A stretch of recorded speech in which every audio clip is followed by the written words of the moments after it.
नमस्कार दोस्तों, स्वागत है आपका आज के इस न्यू सेशन में। तो आज हम बात करने वाले हैं यूपीटेट 2011 के पेपर फर्स्ट के सीडीपी के क्वेश्चन के बारे में। यानी कि 2011 में जो आपका पेपर फर्स्ट हुआ था उसमें सीडीपी यानी कि बाल विकास और शिक्षण विधि में कौन कौन से क्वेश्चन पूछे गए थे, उन्हीं सब के बारे में आज हम बात करने वाले हैं। तो हमारा पहला क्वेश्चन था, निम्न कक्षाओं में शिक्षण की खेल विधि आधारित होती है। यानी कि जो निम्न कक्षाएं होती हैं उनमें जो शिक्षण की जो खेल विधि है वो किस चीज़ पर आधारित होती है। आपके ऑप्शन है शारीरिक शिक्षा, कार्यक्रमों के सिद्धांतों पर, शिक्षण की विधियों के सिद्धांतों पर, विकास एवं वृद्धि के मनोवैज्ञानिक सिद्धांत पर, या फिर शिक्षण के सामाजिक सिद्धांत पर। तो इसका आंसर था ऑप्शन नंबर 3 यानी कि विकास एवं वृद्धि के मनोवैज्ञानिक सिद्धांत पर। यानी कि बच्चों को आप क्या करोगे, साइकोलॉजिकली आप उनको सिखाओगे। ठीक है, यहाँ पे इसका एक्सप्लेनेशन भी दे रखा है तो हम इतना डीप नहीं जाएंगे, बस हम आपको क्वेश्चन का रिवीजन करवाएंगे बस। चलते हैं अपने दूसरे क्वेश्चन पर। हमारा दूसरा क्वेश्चन है, डिसलेक्सिया संबंधित है। तो जो डिसलेक्सिया है वो किस चीज़ से संबंधित है हमें ये बताना है। तो डिसलेक्सिया जो है आपके पठन विकार से संबंधित, यानी कि पढ़ने का विकार। डिसलेक्सिया अगर किसी बच्चे को होता है तो उसको पढ़ने की समस्या होती है। जैसे कि आपने एक मूवी देखी होगी तारे ज़मीन पर।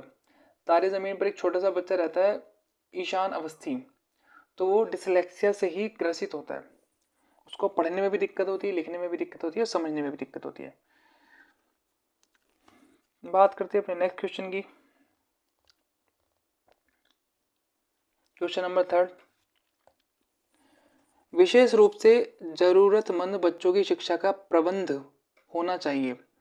तो विशेष रूप से जो बच्चे होते हैं आपके, जैसे कि विशेष रूप से ज़रूरतमंद बच्चे, जैसे विकलांग बच्चे हो गए, या फिर किसी कोई बच्चा मानसिक रूप से जन्मजात ही थोड़ा सा सामान्य बच्चे से अलग है, या फिर शारीरिक दिक्कत हो गई, कोई जन्मजात नहीं है लेकिन किसी दुर्घटना में उसके अंग कोई क्षतिग्रस्त हो गया, तो वो भी विशेष बच्चों में आ जाते हैं। तो ये कह रहे हैं कि विशेष रूप से ज़रूरतमंद बच्चों की शिक्षा का प्रबंध होना चाहिए दूसरे सामान्य बच्चों के साथ ही, यानी कि उनके साथ कोई भेदभाव तरह का व्यवहार ना हो, जैसे नॉर्मल बच्चे के साथ व्यवहार होता है उनके साथ वैसा ही व्यवहार होना चाहिए। बात करते हैं अपने नेक्स्ट क्वेश्चन की। शिक्षण अधिगम के प्रक्रम में अभिप्रेरणा, यानी कि जो लर्निंग का जो प्रोसेस होता है उसमें मोटिवेशन की बात कर रहे हैं। तो मोटिवेशन से क्या होगा, मोटिवेशन से क्या होता है, आपके नए सीखने वालों में अधिगम के लिए रुचि का सृजन होता है। यानी कि आप सिखा रहे हो या फिर कुछ सीख रहे हो और उसके बाद आपको कुछ मोटिवेशन और मिल जाता है, थोड़ा सा कोई आपको उस चीज़ के बारे में और थोड़ा मोटिवेट कर देता है, तो आप और उस चीज़ के लिए सीखने के लिए मतलब और ज़्यादा आपके अंदर उस चीज़ को जानने की इच्छा हो जाती है या सीखने की इच्छा हो जाती है जब आपको कोई मोटिवेट कर देता है। तो ये बताया गया है। अब बात करेंगे क्वेश्चन नंबर 5 की। हमारा क्वेश्चन नंबर 5 कह रहा है कि कक्षा 5 के न्यून दृष्टि वाले बच्चों को, यानी कि जिन बच्चों को कम दिखता है, तो उनके लिए क्या होना चाहिए, कक्षा में सामान्य रूप से बर्ताव करना चाहिए तथा ऑडियो सीडी के जरिए सहायता प्रदान करनी चाहिए। यानी कि जिन बच्चों को देखने में दिक्कत होती है तो उनको आपको एक तो नॉर्मली जैसे नॉर्मल बच्चों के साथ व्यवहार करते हो वैसा करना चाहिए, उनके साथ कोई भेदभावपूर्ण व्यवहार नहीं करना चाहिए। और ऑडियो या सीडी यानी कि मतलब ऐसा प्रबंध करा जाए क्लास में उनके लिए कि वो सुन सकें, सुन के जो भी सब्जेक्ट है उसका ज्ञान ग्रहण कर सकें।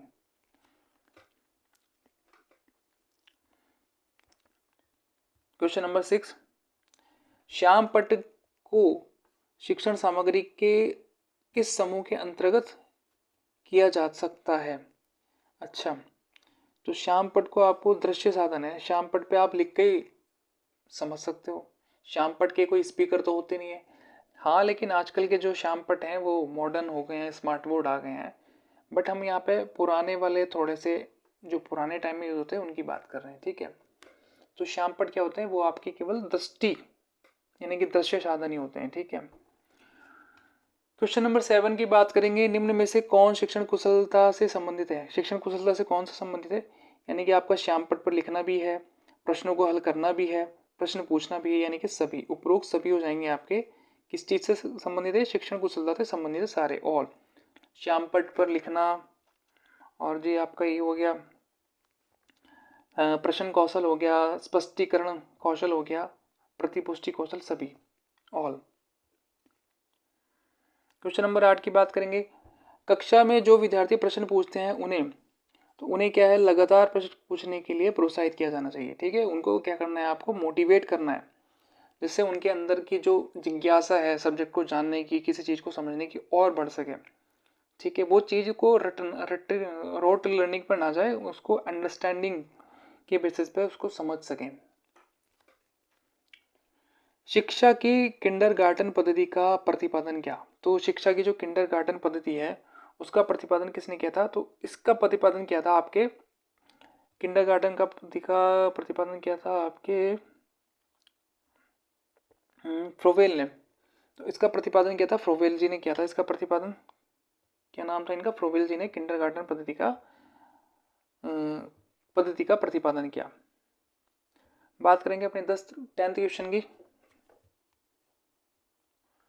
एक अभिभावक आपसे विद्यालय में मिलने के लिए कभी नहीं आता है, आप क्या करोगे, बच्चे की उपेक्षा करोगे, अभिभावक को लिखोगे, आप सब उनसे मिलने जाओगे, बच्चों को दंड देना शुरू करोगे। तो आप क्या करोगे, उनसे खुद ही मिलने जाओगे, प्रॉब्लम समझोगे कि क्या कहाँ दिक्कत आ रही है, आप क्यों नहीं अपने बच्चे पे ध्यान दे रहे हो, आप क्यों नहीं विद्यालय आ रहे हो अपने बच्चे के लिए फीडबैक लेने के लिए। तो ये सब चीज़ आप उनके घर जाओगे। बचपन का सांप्रतिक दृष्टिकोण की मान्यता है। तो क्या है बचपन का, बचपन वृद्धि एवं परिवर्तन की अनूठी विधि है। क्या है, बचपन एक सांप्रतिक दृष्टिकोण की मान्यता है कि बचपन वृद्धि एवं परिवर्तन की अनूठी अवधि है।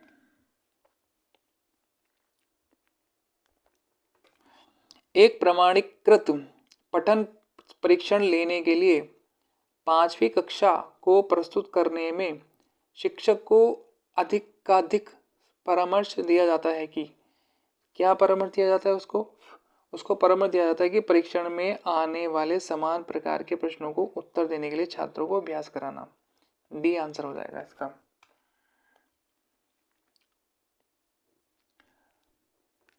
असंगठित घर से आने वाला बच्चा सबसे अधिक कठिनाई का अनुभव करेगा। क्यों करेगा, क्योंकि उसको स्वतंत्रता अध्ययन में, ठीक है, किस चीज में उसकी दिक्कत होगी, स्वतंत्रता अध्ययन में। असंगठित घर से आने वाले बच्चों में अनेक वातावरण का प्रभाव अवश्य पड़ता है, जिससे उनमें अनुशासन एवं आत्मनिर्भरता जैसे गुणों का अभाव पाया जाता है। इन गुणों के अभाव में बालक स्वतंत्र अध्ययन में कठिनाई का अनुभव करेगा। तो इसका आंसर हो जाएगा बी। आप देखते हैं कि एक छात्र बुद्धिमान है, आप क्या करोगे, उसके साथ संतुष्ट रहेंगे, उसे अतिरिक्त गैर कार्य नहीं देंगे, या फिर क्या हो जाएगा, वह जैसे अधिक प्रगति कर सके उस तरह से उसे अनुप्रेरित करेंगे, उसके अभिभावकों को सूचित करेंगे कि वह बुद्धिमान है। तो इसका आंसर हो जाएगा ऑप्शन नंबर सी। क्या हो जाएगा इसका आंसर, ऑप्शन नंबर सी के वह जैसे अधिक प्रगति कर सके, यानी कि उसको मोटिवेट करेंगे जिससे वो अधिक प्रगति कर सके, तो उसको मोटिवेट करेंगे, ठीक है, उसे अनुप्रेरित करेंगे। यदि कुछ विद्यार्थी कक्षा में अध्ययन की चित्तवृत्ति में नहीं है तो आप क्या करोगे, तो आप उनके साथ क्या करोगे, उन्हें रुचिपूर्ण अथवा आप अपने विषय के अनुसार रुचिपूर्ण चीज़ें बताएंगे। यानी कि आपको क्या करना पड़ेगा, कुछ इस तरह का शिक्षण विधियों का यूज़ करना पड़ेगा कि आप उस चीज़ को रुचिपूर्ण बनाएं, जिससे वो उस चीज़ में इंटरेस्ट ले सकें। ठीक है,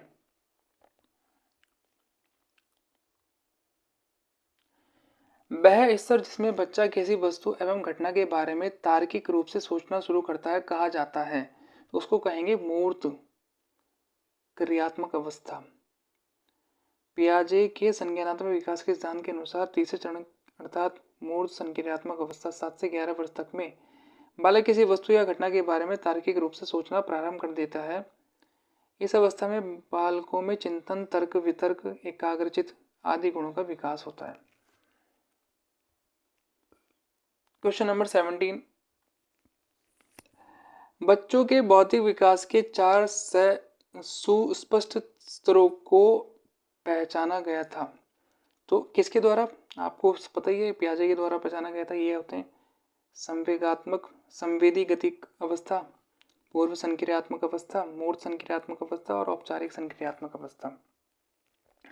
क्वेश्चन नंबर 18 की बात करेंगे। क्वेश्चन नंबर 18 है आपका, अल्पवयस्क बच्चों के अधिगम में अभिभावकों की भूमिका होनी चाहिए। जो अल्पवयस्क बच्चे हैं, यानी कि आपके जो अभी वयस्क नहीं हुए हैं, वयस्क होने की ओर बढ़ रहे हैं, तो उनमें अधिगम को प्रेरित करने के लिए अभिभावकों की क्या भूमिका होनी चाहिए? तो उनको क्या करना चाहिए? अग्र संक्रिया, यानी कि अल्पवयस्क बच्चों में अधिगम में अभिभावक की भूमिका अग्र संक्रिया होनी चाहिए, ताकि उनके कार्यों में भटकाव की स्थिति ना हो। इस अवस्था में बच्चों को निर्देशन के साथ साथ परामर्श की आवश्यकता पड़ती है। यानी कि जब बच्चा 11वीं 12वीं क्लास में, तो आपको क्या करना है? अभिभावकों को उनको गाइड करना है, काउंसलिंग करनी है उनकी।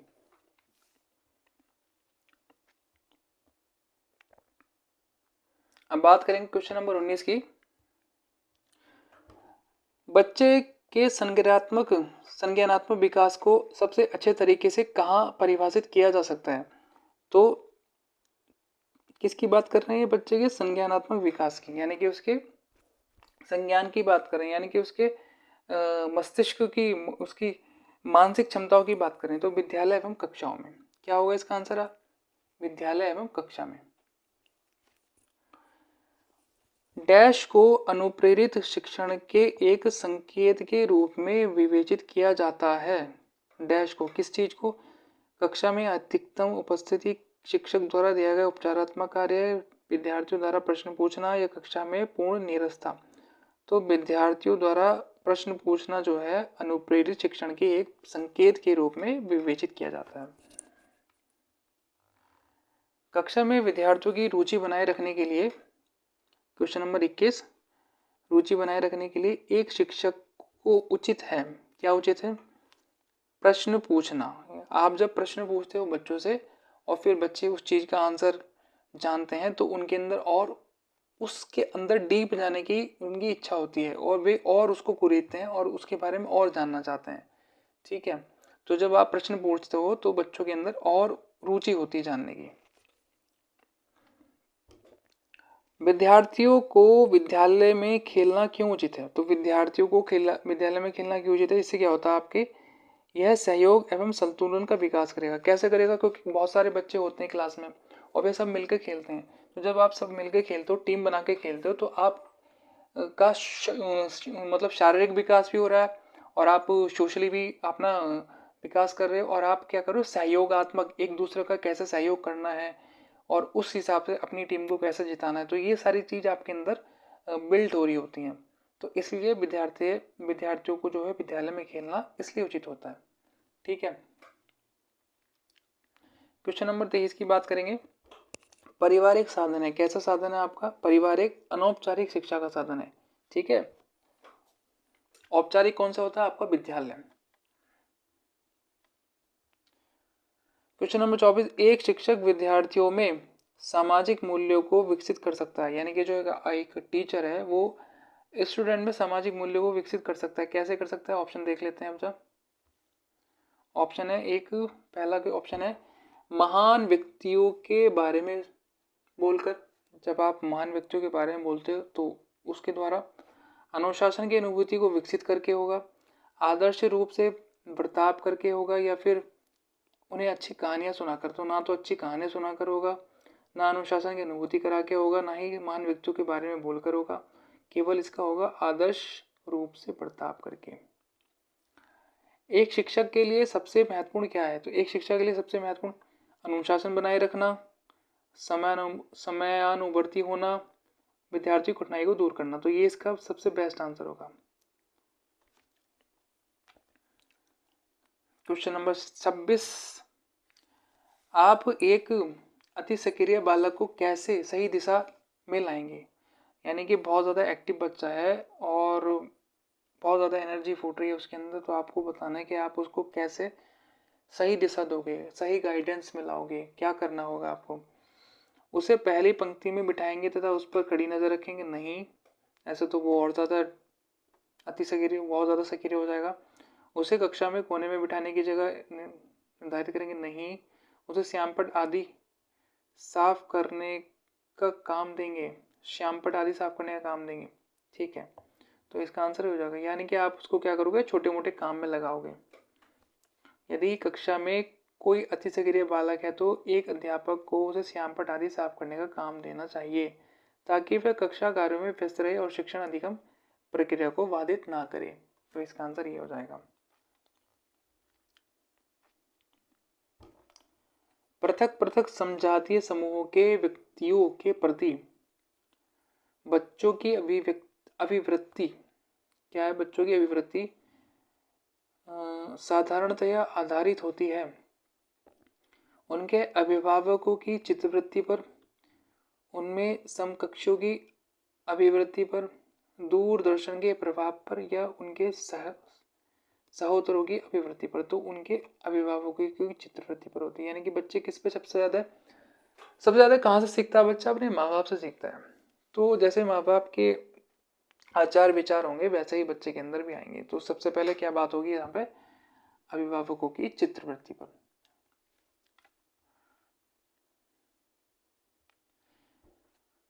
आपको अपनी कक्षा में 2 मंद बुद्धि बच्चों को बिठाने के लिए बोला गया, आप क्या करोगे, उन्हें अपने विद्यार्थियों के रूप में ग्रहण करने से इनकार कर देंगे, गलत बात है।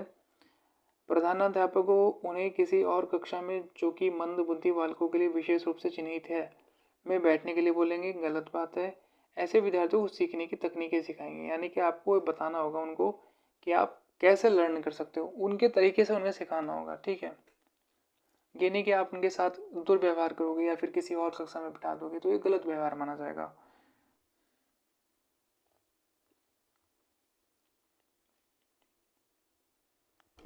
सेकेंड लास्ट क्वेश्चन हमारा 29वां नंबर का क्या है, एक शिक्षक को साधन संपन्न होना चाहिए, इसका अर्थ है, एक शिक्षक को साधन संपन्न होना चाहिए, इसका अर्थ है कि उनको अपने विद्यार्थियों की समस्या को हल करने का पर्याप्त ज्ञान होना चाहिए। साधन संपन्न यानी कि टीचर को पता होना चाहिए कि किस तरह के विद्यार्थी के साथ किस तरह का व्यवहार किया जाना चाहिए और उसके साथ उसको सिखाने के लिए किस तरह की शिक्षण पद्धतियों का यूज़ किया जाना चाहिए। ये नहीं कि सब बच्चों के साथ एक ही प्रकार की शिक्षण विधियों का यूज़ कर रहे हो।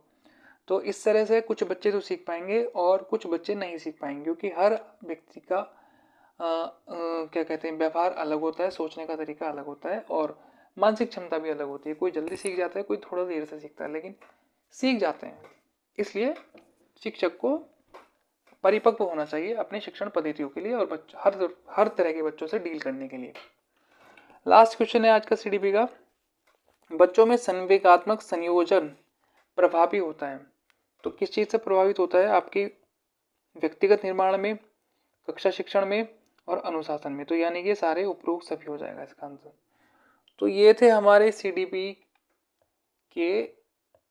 2011 का जो यूपी टेट का पेपर था, पेपर फर्स्ट के पेपर 30 क्वेश्चन। तो आई होप आपको ये जो 30 क्वेश्चन है समझ आए होंगे और अच्छे लगे होंगे। अगर आपको ये वीडियो पसंद आई है तो वीडियो को लाइक कर दें और चैनल को सब्सक्राइब कर लें, ताकि हम इस तरह की और भी वीडियो आपके लिए लाते रहें और आपकी पढ़ाई के लिए इस तरह हम लगे रहें। धन्यवाद।